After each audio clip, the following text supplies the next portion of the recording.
Thank you, Leonard and Monica, for the invitation. It's a pleasure and honor to present. I have very high expectations of STAG.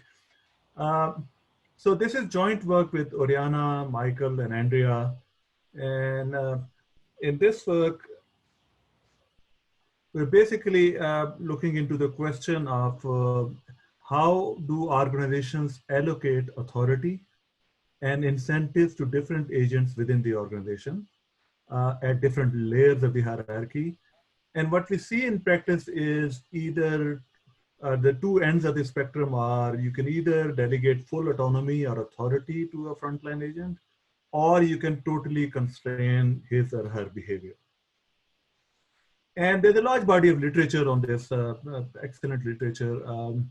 But most of the empirics is driven by a single layer principal agent model.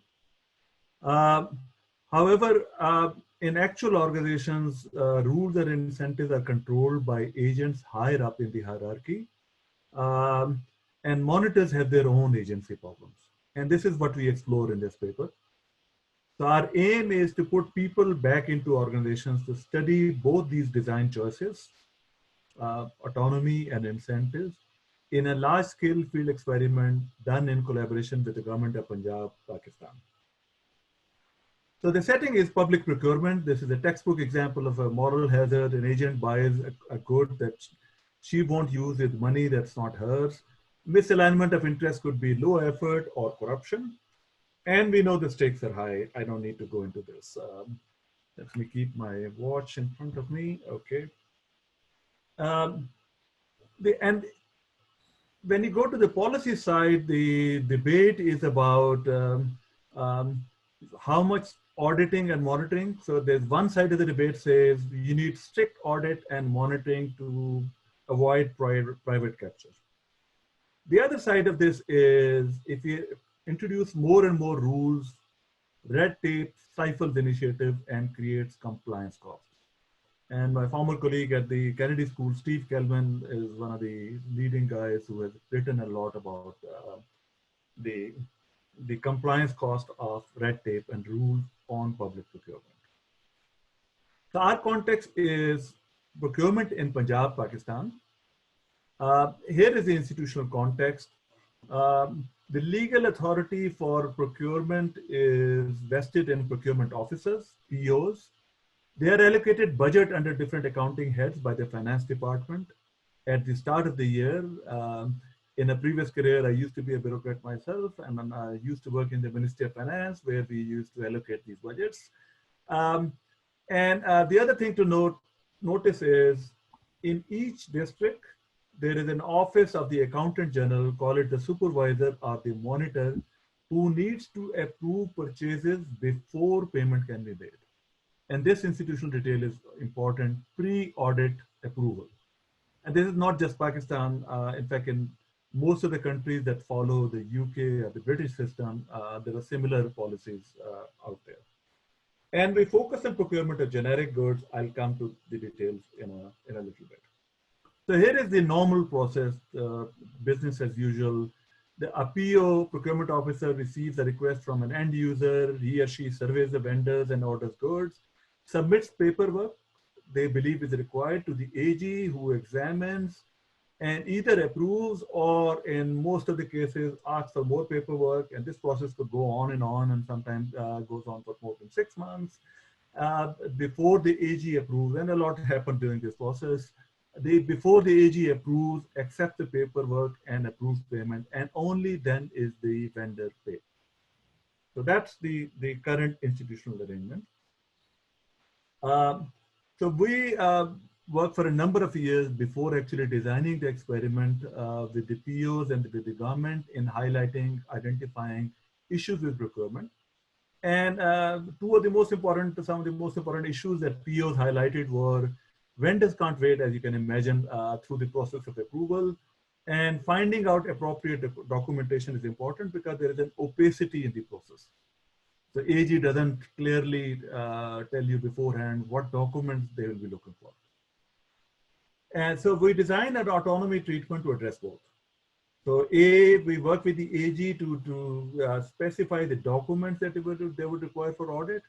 And secondly, government approved through an existing mechanism, experimentally to the audit treatment guys, cash in hand to allow procurement officers to pay vendors without AG pre-approval. So that amounted to 10% to $1,000, roughly 100,000 rupees at that time, roughly 10% of the budget, which allowed them to do this, which they could recoup at the end. And this is our treatment. Basically, so this was the normal process. In this process, the PO uses petty cash and directly pays vendor and then goes to the AG. So just remember this, that all the post-audit process remains the same as before. It's just the pre-audit that is done away with in the autonomy treatment. Okay, so instead of going down this branch of the tree, the PO uses the petty cash, pays, and then go through the post-audit approval the process.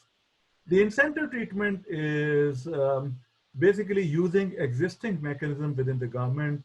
The government appointed a commission, a performance evaluation commission, headed by a private sector auditor, head of the Punjab Procurement Regulatory Authority, and representing all departments as members. They use the data on quality adjusted prices as an initial ranking of people, but they had absolute freedom in changing the rankings based on objective measures. And then they rank people, procurement officers, in terms of their performance, quality adjusted low prices paid in procurement, based on, and gave them different prices. Gold price, which is a bonus of 2 times monthly wages paid as an extra bonus. Silver, 1 month wage, bronze, and nothing to the remaining 25%. Why we did this? Why? Partly because there was an existing mechanism within government, partly because we wanted most of the people, and government wanted most of the people to pay their money so that they could improve performance. And thirdly, this committee met twice a year so that people could get signals during the year and they knew that it was credible.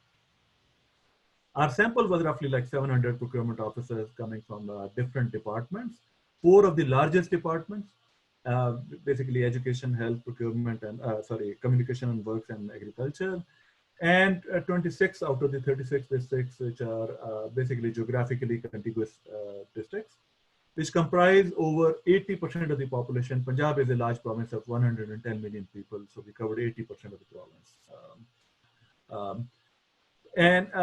One thing important to remember is AG has offices in each district which are responsible for POs in that district. So there's not just one AG, there are each district has an AG, and we'll use that variation. So we randomly allocated them into different treatments, and we delayed rollout of some treatments. So autonomy treatment only got delivered in the second year, where performance performance pay or incentives got delivered in first year as well as in the second year. So this design allowed us to do difference and difference and to tease out other mechanisms also that I'll quickly show you. Okay, how do we measure value for money? Our sample comprises all the generic off-the-shelf goods that POs buy, printing paper, soap, laptops, everything that many offices acquire and whose quality can be reduced to a few attributes. Like for paper, whether it's A4, 80 grams per square meter, white, size, and also quantity. For complex goods, there are far more, obviously, attributes, but again, there are limited set of attributes. So these goods are sold in a competitive market, so everyone should pay the same price, and yet we find a big variation in the raw price paid by different public officers in Punjab, a big variation, similar to variation that my co-author found in Italy and elsewhere. And some of this could be because of attributes. And when we control for attributes, these orange dots are standardized prices. We still find a big variation for exactly the same good. Different public bodies are paying different prices for exactly the same good.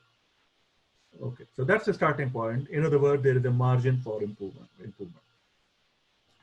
And in terms of our measurement, we work with the Procurement Regulatory Authority and the Information Technology Board to set up an e-governance platform called Punjab online procurement system, which is still working in these offices. So this is how it looked. Um, and we trained also more than 1,000 procurement officers in actually using the system. Basically, every time you have to acquire some, procure something, you go into the system and you enter all the relevant attributes. In this case, it's paper and all the relevant attributes of the paper as seen here. For more complex goods, obviously there are far more attributes. So we designed the system, rolled it out. This was done both in control and treatment. So all the results that I'll be showing you are within estimates of all cost centers, including the controls had who were submitting their data to POPs. POPs itself could have a big effect, and that's something that hopefully we'll also be looking into in future. So our items considered like half of their budget, and there we have like after cleaning and everything, we have more than 20,000 purchases of roughly 21 goods. And this is not a small sum of, this is a big proportion of the budgets of these public offices, in some cases up to 70 or 80%, substantial. And each public procurement officer buys several items, so it's not that they buy only once. And these are the usually summary stats of every single good that we have and the variation. And you can see that there is variation in the goods that were procured. Okay, let me quickly skip because I want to go to the results. In terms of treatment, because it's an RCT, we want to look into the causal treatment effect of the treatments, controlling for the usual things and the fixed effects. This would work subject to any threats to identification. And one can think of a threat to SUTVA, stable unit treatment value assumption. For instance, if the AG was differentially changing their behavior in overcharging the control in their districts to compensate for the loss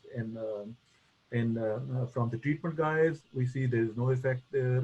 We directly test for this, but also our POs are a small fraction. We also test quality. Quality is not affected by treatment. And we also take care that our measures adequately capture quality, and I will go into that one. We basically use different measures of quality because we have all of their different attributes. We could use them all in the regressions, or we could aggregate them by basically running hedonic regressions and pricing these attributes and using them in the regression. Or we could have coarser measures of quality, or we could use machine learning, and we use all of them. And the results don't vary. Okay, so I'll not go into detail in the theory part, but I'll just say that we model the behavior, procurement behavior of two agents, procurement officer and the supervisor, the AG, who could both add their markup on the price. The AG, the supervisor, audits or monitors with some probability, A, as happens in real life, not every single purchase is monitored.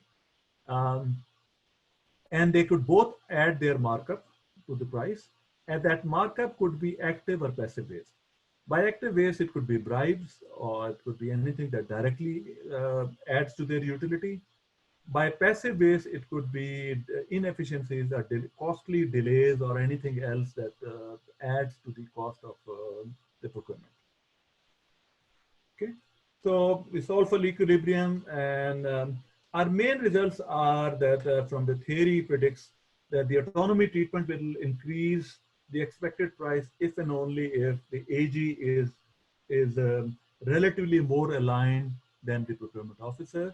The incentive treatment always reduces expected price, but the size of the effect goes smaller if the AG is more likely to be misaligned. I'll describe these in more detail. And the joint treatment is somewhere in between. So here are the predictions of our theory. So this is the incentive treatment. So this is the reduction in prices on the vertical axis. On the horizontal axis, we have the degree of misalignment of the supervisor vis-a-vis the procurement officer. The more you go on the right, the more misaligned the supervisor is relative to the procurement agent. And in blue, we have the incentive treatment.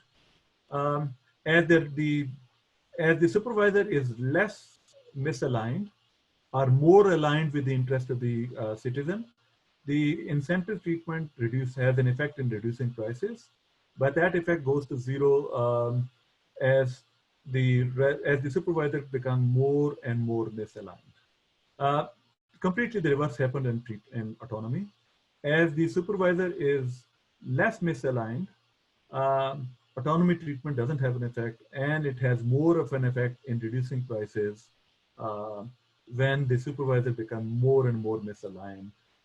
So anecdotally, in terms of intuition, taking power away from a corrupt or inefficient supervisor uh, and giving it to a relatively less corrupt and efficient uh, procurement agent is likely to improve outcomes. So that's roughly the intuition.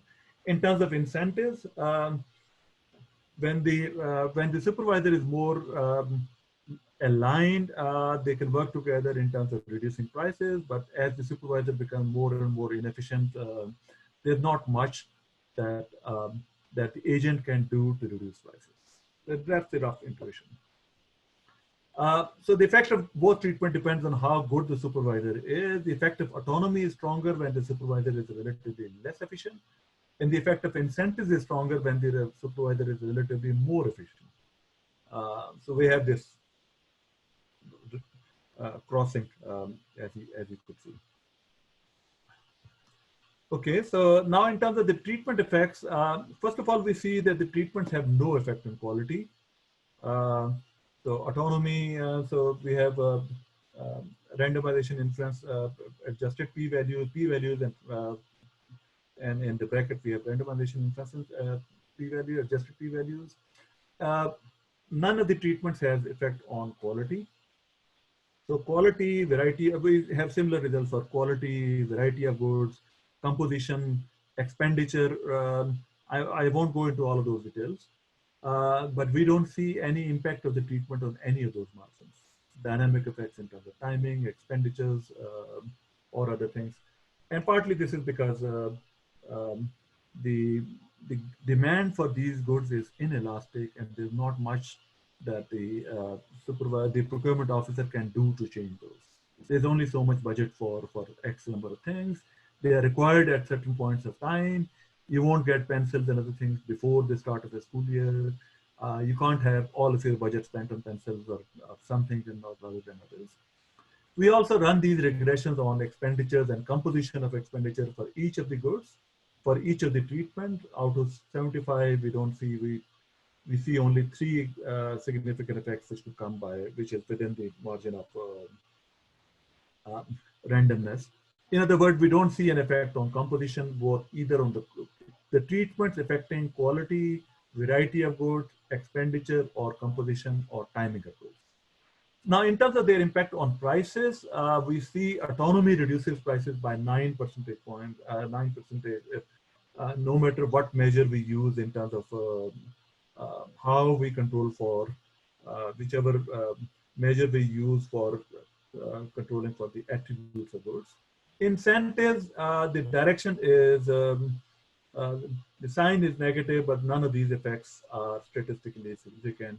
And yet the joint effect of both autonomy and incentives is somewhere in between, less than the effect of autonomy. So these are our main results.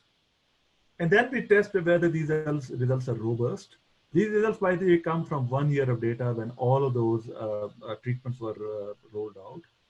We use the data from the previous year to also get within estimates, basically difference in difference estimates of before the rollout of autonomy treatment and after the rollout of autonomy treatment to find out if we get different results. These are results from, as I said, from 2 years. We get very similar results. The point estimates are different, but we get very similar results. Okay, in terms of benchmarking, so our cost centers are obviously a very small proportion of the total number of cost centers in Punjab, which are more than 60,000. But already even for these small number of cost centers, both the return on investment, but also in terms of how much of absolute saving is made, these are substantial savings that could fund up to 150 hospital beds, 10 schools. So these are not like, and if you, these were to be translated over the whole of the province, these are significant, really significant savings. So the open question is, we find that autonomy reduces price, leaving quantity, and the composition of purchases unchanged. And the effect is as large as incentives on their own. Why is this? And so we use our theory to unpack the treatment and look at the mechanisms. So our theory and also the institutional detail already tells you that the autonomy to procurement officer translates into less power to the accountant general. So it's a zero-sum game. And theory shows that shifting authority will lower prices only if the relative AG is relatively more inefficient or corrupt, whereas incentives will only lower prices in the opposite case. AGs are now district specific. So we could use control group before the experiment to compute the share of transactions approved at the end of the financial year. So basically we use an empirical proxy for how good or bad the AG is. And our proxy is, we use two institutional features. AGs are district specific. Their main bargaining power comes from delaying payments. Delaying payment till the end of the year. So the share of transactions which are approved at the end of the year, and when they are submitted doesn't matter, is a measure of the power, hold of power of the AG. And we have different measures for measuring this. And this coupled with the fact that the institutional rule there and almost in every other place are spend it or lose it. If you don't spend your money by the end of the year, you will lose that money. That creates huge pressure, and that creates the hold up bargaining power of the AG. And we can use our data to determine basically end of the year, in this case is June. So our proxy is share of transactions which are submitted in time but which are approved at the end of the year. And recall, our theory tells us, gave us this prediction that the impact of autonomy and the impact of the incentives are completely opposite, and they depend on how misaligned the supervisor is. And now we have an empirical proxy for how misaligned the supervisor is, which is the share of the transaction that they are approving at the end of the fiscal year as a measure of their proxy power. And that's exactly what we find. We find basically three zones. So A, we find the same pattern as identified by theory. So this crossing of at low levels of AG, so there are basically three zones. In the first zone, when the AG is relatively less misaligned, the autonomy treatment doesn't have an effect, but the incentive treatment does have an effect in reducing prices. And as in the middle zone, both treatment roughly work to some extent. And as the AG becomes more misaligned, the incentive treatment doesn't have an effect, but the autonomy treatment has a big effect in reducing prices. And this comes from our data, these zones and everything. And then we use other measures of why we are getting these results. So we have a lot of supporting evidence which shows us that this is basically coming out of the mechanism. This is not because of other mechanism, but this is primarily because of the bargaining power between the AG and the EO procurement officer. So we looked into time use, the more time spent on procurement. So roughly the intuition would be earlier, our procurement officers are using most of their time on filling paperwork, which is also something that we observe. We have many other surveys also of how much time they are using into different stages of procurement.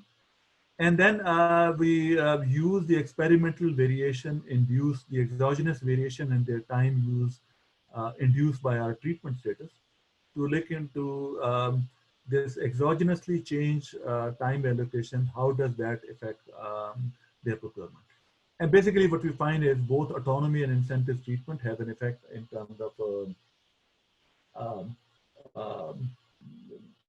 of inducing them to have more time spent on procurement rather than paperwork and other things.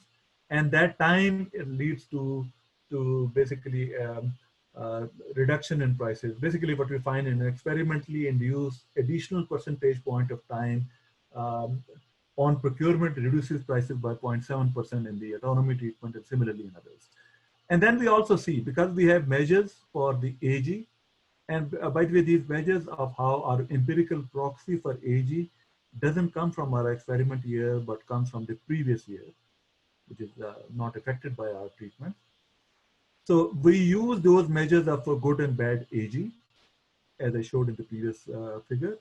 And we see that all the effect is coming from the bad AG.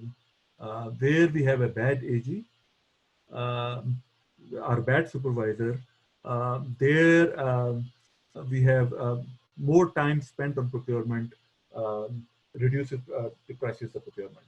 So overall, what we see is our experimental treatment induce POs to devote more time to procurement, reducing prices whenever POs find a monitoring environment conducive to improve performance, but not when the monitoring environment is not conducive. So consistent with our theoretical work. And then we also basically we have used other ways of saying autonomy reduces hold up. So these are all transactions which are both in control and treatment that were approved by the AG in different months. So the CDF, but also the treatment effect in different months. And basically what we see is our treatments work by the autonomy reducing hold up. It basically accounts for our results. And that effect is larger than the AG is inefficient.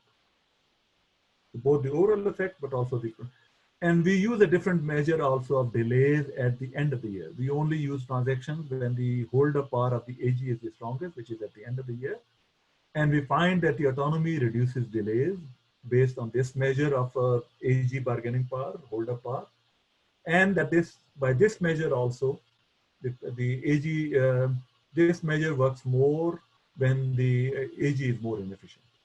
If we separate out the data by bad or good AG, the hold up power, the autonomy treatment leads to reduction in hold up power in places where we have a bad supervisor. Okay, so just one thing, one may ask, autonomy could also allow extreme corruption. We are looking into results on the average, but one extreme event may be more damaging than the sum of many inefficient purchases. Big scandals are visible, but day-to-day inefficiency is not.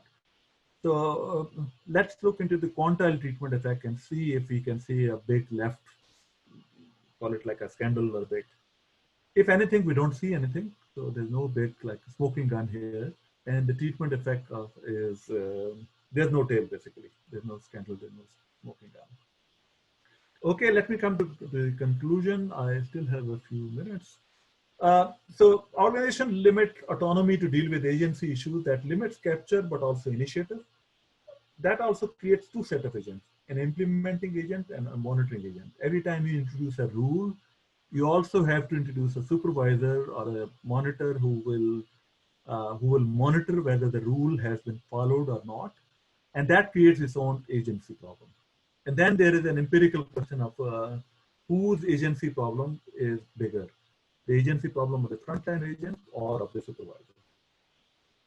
Our experimental results from procurement bureaucrats in Punjab, Pakistan show that shifting authority to implementing agents improves outcome by reducing overall capture, and that standard pay for performance schemes are ineffective when the prices are driven, when the inefficiencies basically comes from the monitor.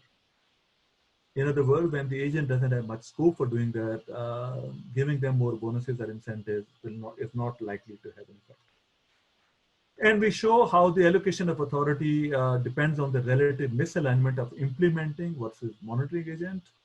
As I said at the beginning, we're trying to bring people back into organizations. And theory shows us how we can use the responses to change in autonomy and incentives to back out to the nature of the agency problem. In our case, it tells us that the agency problem for the supervisor is more superior than the agency problem at the frontline agent. That may not be true in other contexts, but that's an empirical question. In our setting, bureaucratic performance is improved by shifting authority to implementing agents. There's little autonomy to respond to incentives. In this environment, adding more rules to the to the public procurement is not likely to work. And yet, when we go into policy discussions, as we have been doing both in Pakistan and elsewhere, that's the first recommendation that comes from the usual suspect, the donors and others, or from within the government also. Everyone says, I used to be in finance and also in government for a long time. The first instinct is, but these guys are corrupt. We need to control their behavior. We need to add more and more rules. And adding more rules is not costless, is what our paper is saying. So in general, the allocation of authority and incentives to different set of agents hinges on the precise nature of agency problems. We're not saying this will hold true in every case. Our work also provides a diagnostic tool for testing the nature of the agency problem in a particular context. I still have a few minutes. Let me come to my last slide, which is more about the backing out from this paper and looking into the entire agenda of bureaucracy, something that Leonard and Monica are doing, and a few thoughts on that one. As some of you know, I used to work in most of my life in bureaucracies before turning in economics and academics.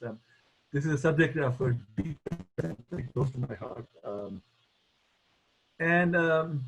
Oh, by the way, sorry, I failed to mention, in the long run, autonomy could also work by attracting more talent, in fact, and by working on the selection margin, by attracting people who are more attracted by the environment. My last slide. So, as I mentioned at the beginning, we have high hopes of STAG. What we're seeing in economics and also in pol science and related literatures is a huge interest in bureaucracy. There used to be an old literature on bureaucracy and development, mostly in political science and some in economics also. Developmental state, East Asian miracle, bureaucracy has an effect on growth. We don't see much of that these days. For the past couple of decades, we have seen a lot of very exciting work, which is very mostly well identified on personal economics. Questions like selection, how do you recruit the right type of, what does the right type of bureaucrat or agent means? Training, does training matter at all? I used to work, my last appointment in government was in a training institute, and I used to say capacity building through training is an oxymoron. But what type, does training actually matter in changing people's identity and changing people's productivity? Incentives, both financial and non-financial incentives, accountability, monitoring. So all of those issues are important. There are gaps in that literature, but we also think that there is a space for doing work on connecting the dots and not just filling the gaps within the personal economics literature, but in some ways going back to the older literature on those big picture questions. Bureaucracy and development, architecture of bureaucratic organizations. Why do some organizations work effectively and not others? Why do we have in the same space? So yes, politics matter. How does it matter? Why do we have in the same environment some organizations which are highly effective and other organizations which are pockets of ineffectiveness? So pockets of effectiveness and ineffectiveness within the same organization, within the same setup. How can we actually build state capacity? And what is the interface with political institutions? So bureaucracy as systems also, and not just when we think of organizations as state capacity, is it just a linear agglomeration of the performance of different individual bureaucratic agents? Or there is something in that production function that we should be considering? I think that's something that we could be talking about a lot, and I'm hoping that these themes seem to be very closer to the heart of the work that Monica and Leonard and the STAG group is working on. As we speak, Tim Wesley, Robin Burgess, Guo Zhu, and I'm also writing a review article on bureaucracy and development for the annual review of economics, where we're also looking into some of those questions. Hopefully the draft will be out next month. But these questions are important. I'm very glad that someone is actually looking into these questions. So let me stop here. Thank you very much. That was fantastic. Great start to the complex of the workshop. So we have a number of questions. So I will maybe start with one by Joe Kabowski about whether the long-term impact of shifting authority might differ from the short-run impact. Once there is an increased potential for corruption, you may have more corrupt people entering. And do you think this could be an issue? And yeah, anyway, so that's the question. Maybe you can address it right away. You want me to address questions sequentially, or okay? Let me start. Yeah, great question. So we're not arguing that the long-term impact will be the same. We know both from past literature, but also I worked enough in bureaucracies to know that they are people gain the system, and the more time that they have, any system that we design is subject to gaming.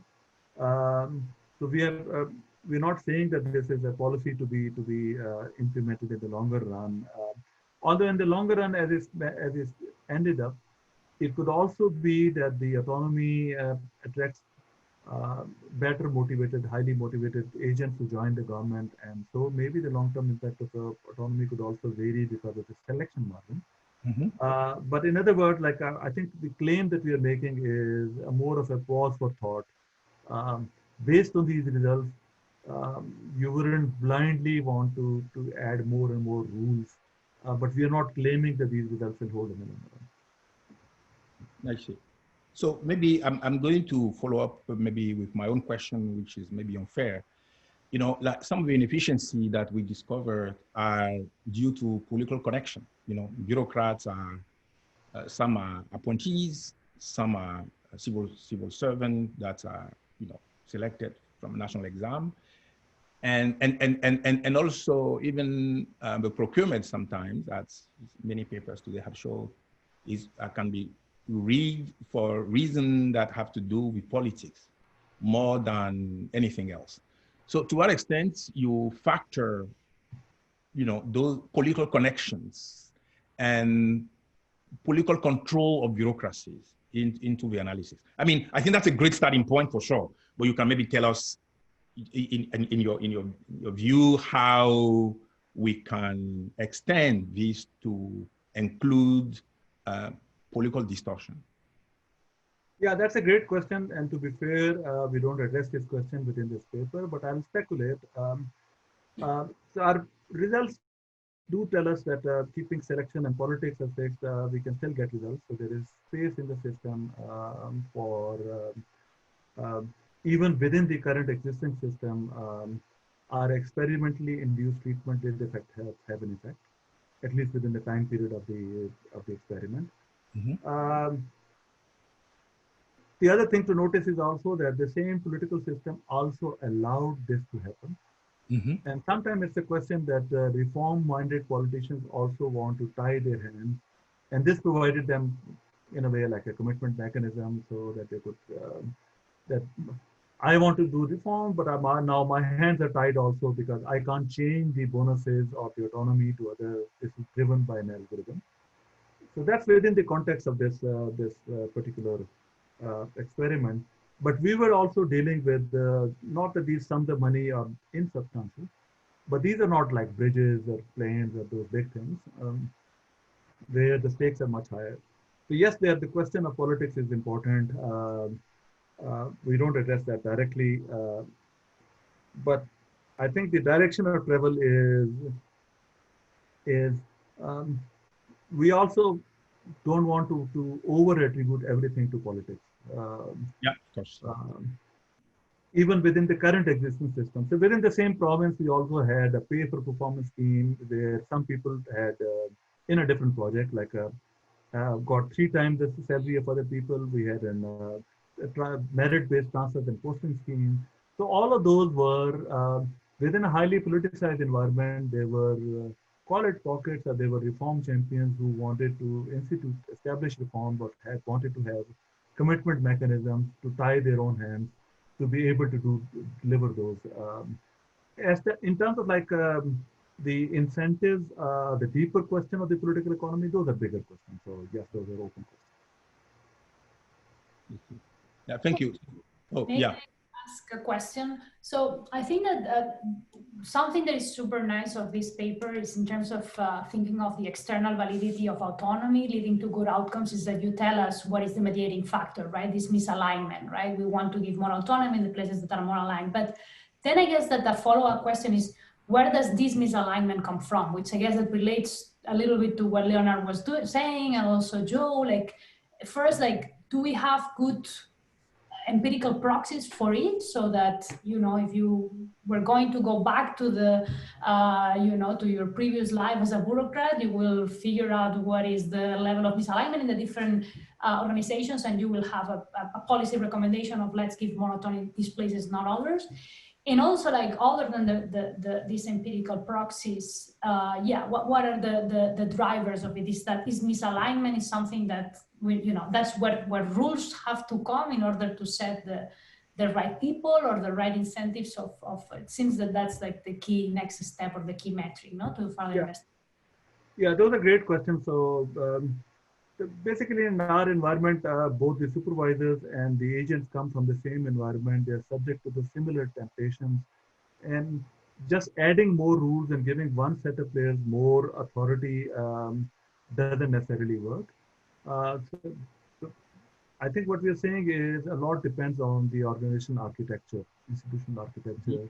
There is definitely this question of optimal design of monitoring regimes, and but also introduction of technology and other things that could address some of those questions. That's exactly what the government wants us to work with in the next phase, and that's what we are discussing with them. Optimal monitoring regimes, and call it more of an Amazon for public procurement. How do you design both measure performance, but also design marketplaces for addressing some of these questions. Yeah, thank you. So we have two other questions. One by Gautam Nair about what was the reaction of the AG officers? Is there any data on this? And, you know, and also there was a follow-up question, which is where were the supervisors interviewed after the study?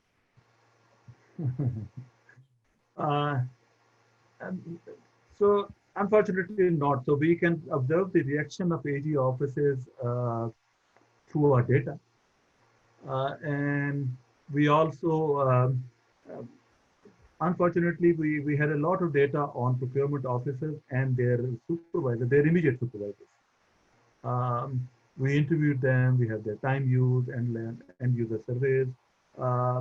We don't have directly data on AG partly because they didn't cooperate.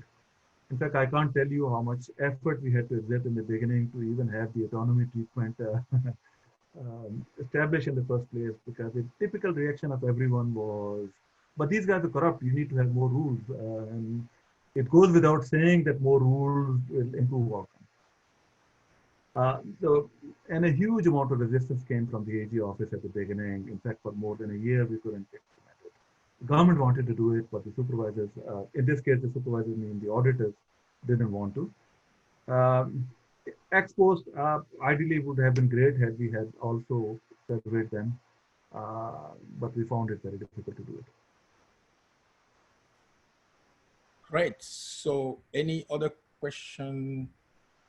So, I mean, I would like to stress one more time that, you know, I think this is very much RCT 2.0, you know, I mean, we need to do this kind of big institutional experiments, you know, because, you know, I mean, like reform, for instance, shouldn't be about just a policy, it should be about institution to implement the policy. And this kind of work does that quite well.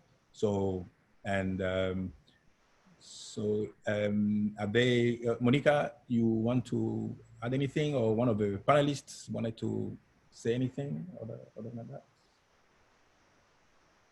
No, I don't think we okay, have. so maybe, you know, maybe since we still have 2 minutes, you know, so maybe Adnan might want to sort of take 2 minutes to, you know, wrap up and give some concluding remarks, you know, maybe future project directions and whatever, as you started saying, so that, you know, you can make most of your. Yeah, I would. Yeah, thank you very much for all of these comments. As I said, pleasure to be here. I'm very excited by this tech agenda. I think in broadly about the agenda of institutional change and state capacity. Mm-hmm. So partly it is about political economy, interface with politics and institutions, but it's also about like unpacking bureaucracies and unpacking organizational architecture, and not just at the individual level. There's a lot of literature on that in post-colonial economics, very exciting literature. Some of that is being presented and looking forward to that. But also looking into bureaucracies as systems, um, and unpacking those. As I mentioned, like we're also writing about it, and that's an agenda that I hope more and more economists use their rigorous methods to unpack those questions, because those questions are really, really important. Yeah, fantastic. I also like the fact that there is a theory section, that get us to really understand the logic of design and the results as well. Yeah. Okay. Thank you.